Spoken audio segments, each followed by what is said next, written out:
신약성경 191쪽이고요. 사도행전 3장 1절에서부터 10절 말씀을 제가 조금 빠른 속도로 봉독하도록 하겠습니다. 우리에게 잘 알려진 말씀 가운데 또 한 부분입니다. 오늘 설교의 제목은 예수님과 함께 춤추게 하라 라고 하는 제목인데요. 또 이 말씀을 증거할 때 하나님의 은혜가 또 충만하게 또 임할 수 있기를 주의 이름으로 축복합니다. 사랑하는 여러분, 여러분은 춤추는 거 좋아하십니까? 아니면 춤을 잘 추십니까? 저는 정말 춤을 못 춥니다. 주일학교 사역을 할 때 제일 힘들었던 게 무엇이냐면 율동하는 겁니다. 지금 좋은 인연 요양센터에 가서 어르신들을 모시고 율동을 할 때 하는 수 없이 머리를 다 쥐어 짜내서 못하는 율동이지만 어르신들을 위해서 기쁨을 줄 수 있다면 이 한 몸 헌신해서 이 한 몸 들여서 그래서 어떻게 율동을 하잖아요. 율동 어르신들 앞에서. 그런데 제가 부러운 게 있습니다. 뭐냐면 요즘 TV를 이렇게 틀면 금요일 날마다 뮤직뱅크인가 이런 거 하는데 전혀 보지는 않습니다. 그런데 채널을 돌리다가 보면 왜 그렇게 춤을 잘 추는 거예요? 뿐만 아니라 뉴스에 BTS라든지 또 요즘 잘 나가는 아이돌 그룹들이 나와갖고 춤추는 걸 보면 정말 나도 저렇게 한번 춤추고 싶다 그런 생각이 들어요. 여러분 춤 잘 추십니까? 그래서 요즘에 제가 배우고 싶은 춤이 있습니다. 여러분 혹시 배우고 싶은 춤이 있으신가요? 셔플 댄스라고 들어보셨나요? 이게 운동도 되는 것 같고 이게 배우면 나이에 상관없이 조금은 몸짓을 할 수 있는 그런 춤인 것 같아요. 셔플 댄스라고 요즘 유행이더라고요. 유행.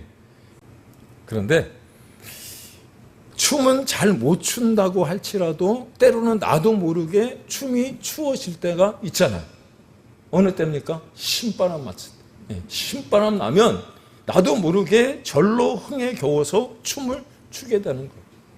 성경에 보면 다윗 같은 경우 블레셋에서 빼앗겼던 법궤를 그의 성 안으로 가져오기 위해서 정말 애쓰고 노력했잖아요. 그런데 어느 날 그 기회를 잡아서 어깨에 제사장의 그 레위 지파의 어깨에 메고 가져와야 될 법궤를 너무 신이 나갖고 수레에 가져오다가 우사라고 하는 한 사람이 희생이 되고 난 후에 오벳 에돔의 집에 맡겨놓은 그 법궤를 다시 자기의 성으로 들어올 때 얼마나 기뻤는지 그냥 옷이 다 젖혀질 정도로 춤을 추었다고 성경은 그렇게 이야기하지 않습니다. 뿐만 아니라 그가 자신의 성을 원공하고 난 다음에 지었던 시편 30편에 보면 그렇게 얘기해요. 하나님이 나의 슬픔을 변하여 춤을 추게 하셨다라고 말합니다. 그러니 신바람 나면 춤을 못 추는 사람도 춤을 추게 되더라고 하는 거예요. 그런데 제가 너무 부정적으로 이렇게 바라보는 것은 아닐지 모르겠습니다만 요즘 사람들을 이렇게 다니는 것을 살펴보면 운전을 하다가 횡단보도에 서 있는 신호가 바뀌어서 건너가려고 하는 사람들의 모습을 보면 거의 얼굴이 무표정해요. 웃는 사람들은 별로 볼 수 없는 것 같고요. 무표정하지 않으면 거의 화가 난 사람처럼 보일 때가 많아요. 그리고 조금만 옷깃만 스쳐도 인연이라고 했는데 옷깃만 스쳐도 짜증을 내고 화를 내는 분들이 계시는 것 같아요. 그렇죠? 길거리에 돌아다니는 사람들을 보면 참 우울한 삶을 산다라는 생각을 하게 되더라는 거예요. 그런데 오늘 본문 가운데 그렇게 평생을 우울하게 그렇게 살아온 한 사람이 본문에 등장합니다. 그런데 그 사람이 베드로와 요한이 전해준 그 예수님을 영접함으로 말미암아서 인생이 완전 바뀌어진 인생을 살게 되어졌다라고 하는 거예요. 그런데 오늘 본문 가운데도 평생을 그렇게 우울한 삶을 살아온 그 사람이 예수님을 만나고 났을 때 변화된 모습이 무엇이었느냐면 한 번도 춤을 추어보지 않았을 것 아닙니까? 왜? 사도행전 4장에 보시면 이 사람의 나이가 한 40세 정도라고 추정을 하거든요. 그러니까 나면서부터 오늘 말씀이 그러잖아요. 나면서부터 안진병이었으니까 한 번도 일어나 보지도 않았고 춤이라고 하는 것 생각지도 안 했을 겁니다. 바깥에서 사람들이 춤추는 것은 보았으되 자기는 춤을 출 꿈도 꾸지 못했을 사람이에요. 그런데 예수님을 영접하고 난 후에 그의 인생이 어떻게 바뀌었느냐? 춤추는 인생으로 바뀌었다는 거예요. 믿습니까? 네, 그렇습니다. 우리가 이 땅을 살아가면서 만나게 되는 수많은 만남들이 있습니다. 앞서 말씀을 드렸던 것처럼 불교적인 용어로 옷깃만 스쳐도 인연이라고 하는데, 여러분 우리 그리스도인들이 여러분 만나야 할 사람, 그 만남 가운데 가장 복된 만남이 누구와의 만남이냐면 바로 예수님과의 만남인 줄로 여러분 믿으시기를 바랍니다. 그래서 우리 교회의 표가 뭐예요? 주 보셨어요? 네? 복된 만남이잖아요. 복된 만남. 복된 만남으로 성숙하고 성장하는 교회. 그렇죠. 가장 처음에 만나야 될 분이 누구냐면, 이 교회에 오시면 뭐 성도님들을 만나고 교제해야 되겠지만, 제가 늘 말씀드리는 것 중에 하나가 무엇이냐? 하나님 만나고 가셔야 되는 줄로 믿습니다. 그래야 인생이 바뀌는 거예요. 여러분, 내가 예수님 만나지 못하면, 예배 가운데 그 하나님 만나지 못하면 늘 교회에 와서 예배는 드려도 그 마음이 허전한 거예요. 오늘 본문에 나와 있는 안진뱅이처럼 교회 안에 들어와 있다고 할지라도 여러분 교회 안에 몸은 들어와 있을 망정 마음은 저 문 밖에 있는 곳과 하나 다를 바가 없는 거예요. 여러분 이 사도행전 3장에 나와 있는 성전 미문에 앉아있던 안진뱅이에 대한 그 인사이트가 굉장히 많습니다. 우리가 이 말씀을 보면서 그냥 기적만 내 삶 가운데 일어나기를 바라는 것보다 왜 이 사람이 40년 동안 성전 미문에 앉아 있음에도 불구하고 성전 안으로 들어오지 못했을까? 그 사람은 날마다 메고 성전 미문 앞에 앉혀놓은 사람들은 한 번도 왜 성전 안으로 그를 들여올 생각을 못했을까? 여러분 혹시 생각해 보신 적이 있으실까요? 나중에 기회가 되면 더 말씀을 드리고요.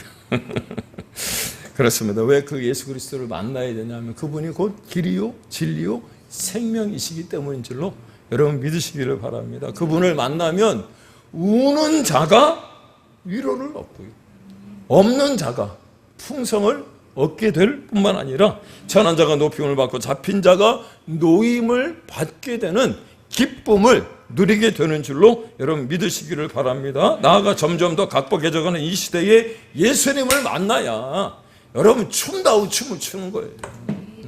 그렇죠. 내가 내 인생이 기쁨으로 가득하기 위해서는 누구를 만나야 된다고요? 예수님을 만나야 되는 거예요.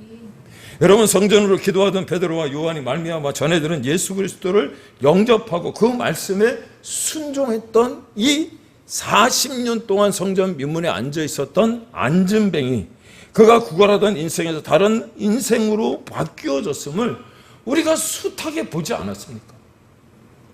그렇습니다.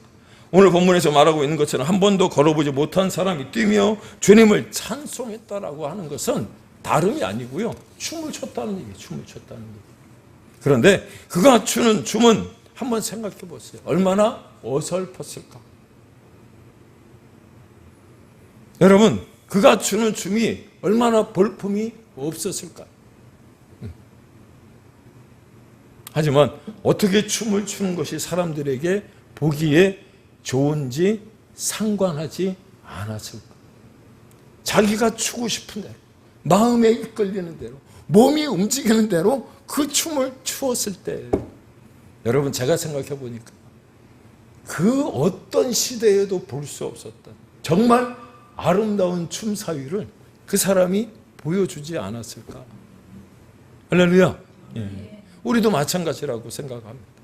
예수님을 만나고 나면 정말 기쁨 가운데 젖어져서 그 예수님을 찬송하고 춤출 수 있는 여러분 우리가 될 수 있기를 또 주님의 이름으로 축복합니다. 또 그렇게 되어질 줄로 믿으시기를 바랍니다. 그런데 여기서 우리가 한 번쯤 생각해 볼 문제가 있어요.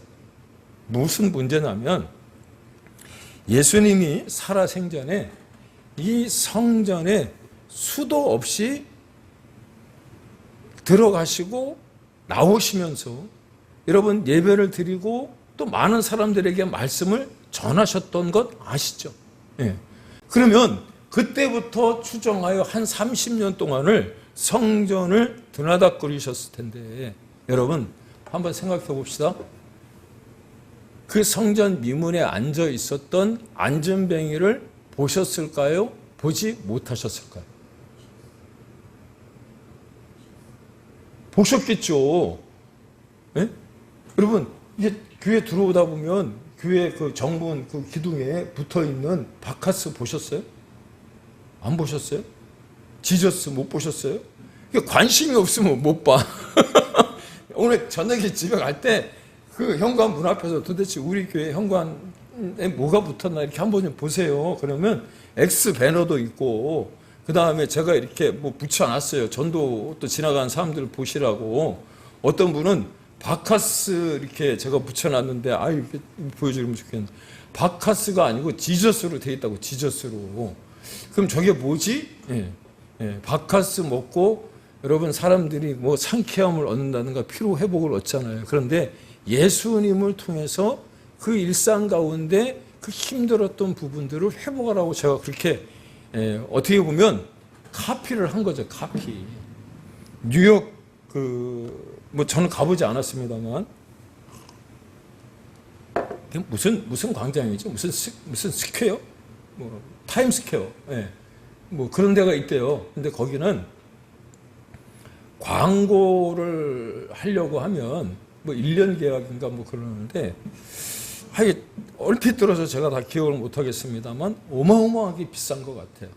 그러니까 하루에 한 몇 번 정도 이제 전광판에다가 쏴주는 광고만 해도 한 5억 이상 간답니다. 5억 이상. 그런데 봉화에, 경상북도 봉화 아시죠? 청송, 뭐 봉화 이런 게 있잖아요. 봉화에 한 그 군청에 근무하는 주무관이 그 타임스퀘어에다가 광고를 했어요. 취재를 간 거예요. 미국 뉴욕 그 타임스퀘어를 관광하던 한국 사람들이 그 사진을 찍어갖고 무슨 광고가 여기에 이렇게 뜨나. 그런데 그 광고가 어떤 광고냐면 이렇게 돼 있어요. 봉화 사과는 맛있어서 광고하지 않습니다. 이 문구가 봉화 사과는 맛있어서 광고하지 않습니다. 광고판에 그렇게 적혀 있어요. 그러니까 우리 큰 사랑교회는 하나님의 기적이 충만하게 나타나니까 굳이 광고하지 않겠습니다. 이거 똑같은 거예요.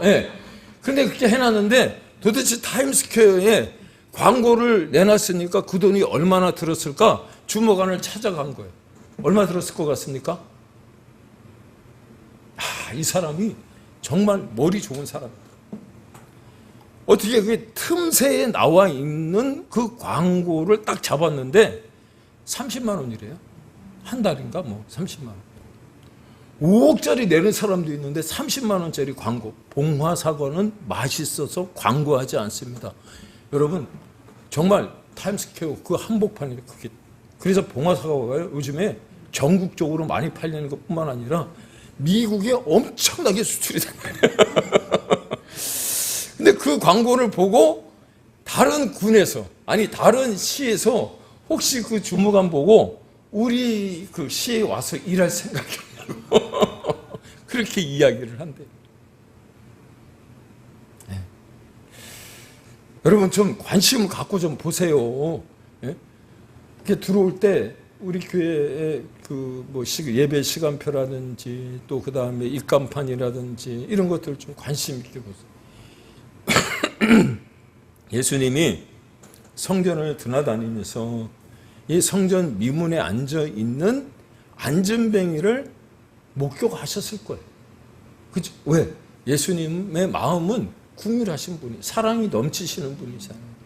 그러니 그 불쌍한 안전뱅이, 그 남의 돈을 구걸하는 그 잔돈푼이나 얻어서 하루는 먹고 사는 사람을 매일같이 보시지 않았을까요?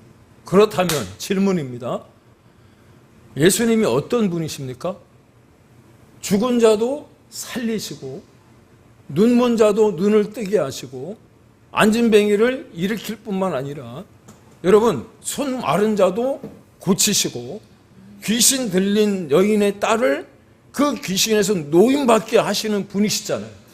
그러면 성전 미문에 앉아서 앉은 뱅이 40년 동안 나면서부터 앉아 있었던 구걸하는 사람을 보면서 그냥 손만 대면 그 사람이 일어났을까요? 못 일어났을까요? 일어났겠죠. 안 믿어져요? 네, 일어났을 거예요. 저는 일어났다고 믿습니다. 그런데 왜 예수님은 30년 동안 그 사람을 바라보면서 왜 그 사람을 안 고쳐줬을까? 좀 그게 의문이 생기는 거예요. 여러분, 이런 의문도 성경을 보면서 한 번씩 좀 가져보고 그러세요. 왜 내가 나만 가져야 되죠? 그 생각이 드는 거예요. 왜 그랬을까? 이유가 뭘까? 가만히 생각을 해봤는데 오늘 대답, 그 질문에 하나님이 그걸 보여주시는 게 무엇이었냐면, 여러분, 초대교회가 어떤 상황에 놓여 있었습니까? 로마의 압제 가운데. 예수님을 믿는다라고 하는 것 때문에 여러분 잡혀가면 원형 경기장 안에서 사자들의 밥이 되어야 했어요. 그러다 보니까 살기 위해서 카타콤, 땅굴, 지하 동굴 안을 파고 들어가는 거예요. 살기 위해서. 뿐만 아니라 각 뒤에 어떤 산 높은 곳에 올라가서 동굴을 파고 살았던 사람들이 초대교회 성도들이었어요. 그런 사람들이 믿음을 지킨다는 것이 어려웠을 것 아닙니까? 여러분, 원형 경기장에 사자의 밥이 된다라고 하는 것이 얼마나 두렵고 무서웠겠어요. 엄마와 아이가, 그 믿음이 정말, 그 책에 보면, 제가 어디서 봤더라. 그 책에 보면 그렇게 나와요. 예수님을 믿다가 잡혀가서 사자밥이 되어져야 하는데 아이가 엄마 품에서 이야기하는 거예요. 엄마, 너무 무섭다. 그때 엄마가 뭐라고 얘기를 했냐면, 잠깐 눈 감았다 뜨면 하나님 볼 수 있어. 그랬대. 나 그 말씀 이렇게 그 볼 때 눈물이 나는. 여러분, 우리는 그렇게 그런 어떤 순간들이 찾아오면 그런 믿음을 지킬 수 있을까? 그렇게 말할 수 있을까? 잘 들으시기 바랍니다. 왜 예수님이 30년 동안 성전 미문을 다니면서 그 사람을 고쳐주지 않으셨냐면, 오늘 말씀 가운데 정답이 있어요. 그렇게 환난과 핍박 가운데 정말 예수님을 보지 않고 믿는 어떤 믿음으로 살아가는 사람들, 아니 베드로와 요한이 복음을 증거했을 때 초대교회 당시에 믿는 자들로 하여금 어떤 확신을 주기 위해서 베드로와 요한을 위해 그 성전 미문에 앉은 뱅이를 그냥 내버려 두신 거예요. 이해가 되시나요? 그러므로 여러분, 우리 그리스도인들은 어떤 삶을 살아야 되느냐면, 사도행전 24장 5절에 보니까 그리스도인들을 전염병에 걸린 사람들이라고 이야기하거든요. 여러분, 우리 코로나 때 얼마나 무서웠습니까? 예. 코로나 지금 생각하면 그냥 독감하고 하나 다를 바 없어요. 우리 저기 앉아있는 우리 저 친구 때문에 제가 생전 가도 독감 한 번 안 걸렸던 사람인데 저 친구가 독감에 걸려서 나한테 바로 옮기는 바람 한 일주일 제가 고생을 했거든요. 너무 힘들었어요. 그런데 그냥 독감 지나가듯 그렇게 한번 앓고 말면 되는 거잖아요. 근데 코로나로 뭐 사람이 뭐 그때 돌아가신 분들 사실 많긴 많았어요. 조금은 안타깝긴 애석한 마음이 없는 건 아닙니다. 그런데 그것 때문에 현장에서 예배를 못 드리게 했잖아요. 그래서 여러분, 거기다가 이렇게 뭐 붙여놨죠. 여기는 예배의 자리고 뭐 엄숙하게 뭐 지내라고. 그래서 띄엄띄엄 앉고 여기 오셔도 말도 안 해. 왜? 마스크를 씌워놨으니까. 마스크 쓰고 다니셨어요? 저는 한 박스 지금 그대로 놔뒀어요. 뭐 이게 시기가 지나서 그때 쓸 수 있는지 모르겠지만 코로나가 다시 오면 마스크 동네 사람이 나눠준다고 한 박스 그대로 남겨놨는데 잘 보관해놨습니다. 진공팩. 여러분, 그 코로나 때문에 우리가 생각하지 못했던, 코로나 다 걸리셨죠? 그때 얼마나 무서웠습니까? 무서운 거, 그 코로나 걸리는 것보다, 그 전염병에 걸리는 것보다 더 무서웠던 게 뭐죠? 내가 어디로 싸돌아다니는지 다 파악이 되잖아요.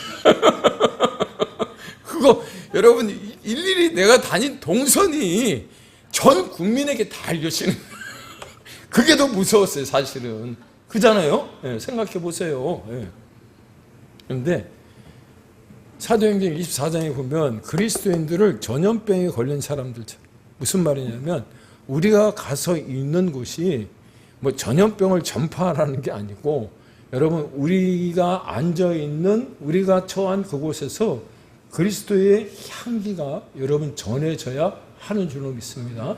나의 삶의 어떤 그 행적들이 나로 하여금 예수 그리스도 하나님의 나라가 전파되어질 수 있는 그 장소가 될 수 있기를 주님의 이름으로 축복합니다. 그래야 우리가 기도하는 것처럼 세상을 변화시킬 수 있는 거예요. 내가 변화되지 않았는데 세상을 어떻게 변화시킵니까? 그렇습니다. 지금 세상을 바라보면 감동받을 만한 일이 별로 없는 것 같습니다. 그렇다 보니까 웃을 일도 별로 없고요, 춤출 일도 별로 없어서 사람들은 감동받을 만한 일을 찾아다니고 노래 부르며 춤추는 것 아니냐라고 하는 겁니다. 하지만 예수님이 살아 계시던 당시도 그렇지 않았을 거예요. 물론 그 당시보다 지금 우리가 누리고 있는 것을 보면 웃을 일도 많고 춤출 일도 많지요. 그런데 때로는 그 얼굴을 바라보면 억지 웃음인 것처럼 느껴질 때가 있지 않습니까? 따라서 많은 사람들이 기독교는 전염병이라고 말할 정도라면, 여러분 우리가 가지고 있는, 비록 베드로와 요한이 오늘 말씀 가운데 그들이 가지고 있었던 것은 아무것도 없어요. 구걸하던 안진뱅이가 무엇을 줄까 하여 그를 주목했어요. 그런데 혹시나 돈 몇 푼이나 쥐어줄까? 저 사람들 입은 행색을 보니까 뭐 조금 다른 때와는 다른 뭐 배추잎이 좀 나올 것 같다는 생각이 들었는데 뭐라고 얘기했습니까? 내가 가진 건 아무것도 없다. 우리도 마찬가지라고 생각이 들어요. 세상 가운데 나가서 우리가 뭔가를 도우려고 했을 때 가진 게 별로 없잖아요. 그때 우리가 줄 수 있는 게 무엇이냐면 예수님이 우리에게 남겨주신 그 예수 그리스도의 이름을 여러분 전할 수 있기를 주의 이름으로 축복합니다. 그리고 그 예수 그리스도의 이름을 통해서 우리가 먼저 예수님과 만나 기쁨을 회복하고 그 가운데 춤을 출 수 있어야 그 어떤 의사도 치료할 수 없는 그 아픔을 여러분 치료하게 되는 줄로 믿으시기를 바랍니다. 그렇다면 이 땅을 살아가며 우리가 만나게 되는 사람들은 어떤 모습으로 살아가고 있을까? 오늘 본문을 통해서 알게 되는 게 무엇입니까? 첫 번째, 우리 주변에는 아직도 영적 안진뱅이들이 수도 없이 많이 존재하고 있다. 우리가 그걸 볼 수 있어야 되는 거예요. 먼저 하나님의 사랑을 받은 자로, 그렇죠, 예수 그리스도의 이름의 권세를 누리고 있는 자들로 볼 수 있는 눈이 열려야 되는데, 영적으로 답답함을 느끼면서도 땅에 길들여져 그대로 살아가는 사람들, 그저 하루하루 죽지 못해 사는 사람들이 있더라고 하는 겁니다. 이런 사람들의 관심사는 그냥 땅의 것에만 관심이 있는 거예요. 하늘에 속한 것에는 관심이 없으니 여러분 그들을 예수께로 인도하고 우리처럼 저 천국을 소망할 수 있도록 해야 할 줄로 믿습니다. 두 번째로 어떤 사람들입니까? 만족과 평안이 없는 모습으로 살아가는 사람들의 모습을 발견하는 겁니다. 여러분 40년 동안 구걸하는 사람, 뭐 어렸을 때야 뭐 구걸을 했겠습니까만, 그렇죠? 어느 시기가 지나면서 사람들을 보면 책 보면 압니다. 그렇죠? 책 보면 앱니다. 그랬을 거 아닙니까? 저 사람이 10,000원을 줄 건지 5,000원을 줄 건지 1,000원을 줄 건지 아무도 그냥 구별을 했을 거예요. 그런데 5,000원을 받아도 10,000원을 받아도 10만 원을 받아도 만족이 없는 거예요. 지난주 여러분 감사 말씀드렸잖아요. 예?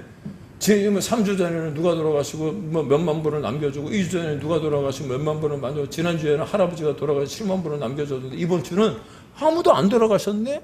여러분 이게 사람이 만족함이 없다는 거예요. 한번 지금 내가 남겨준 유산을 가지고 한번 생각을 해보세요. 와, 그거 가지고도 엄청나게 잘 살 수 있어. 근데 이번 주는 왜 안 죽었지? 아니요.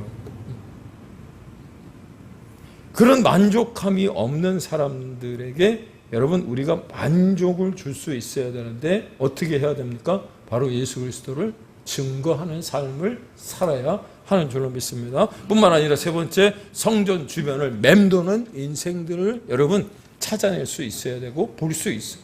또 그들을 어떻게 합니까? 주님께로 인도해내야 되는 줄로 믿으시기 바랍니다. 제가 부목사 때요, 의처증이 있는 남자분, 의처증이 있어요. 의처증.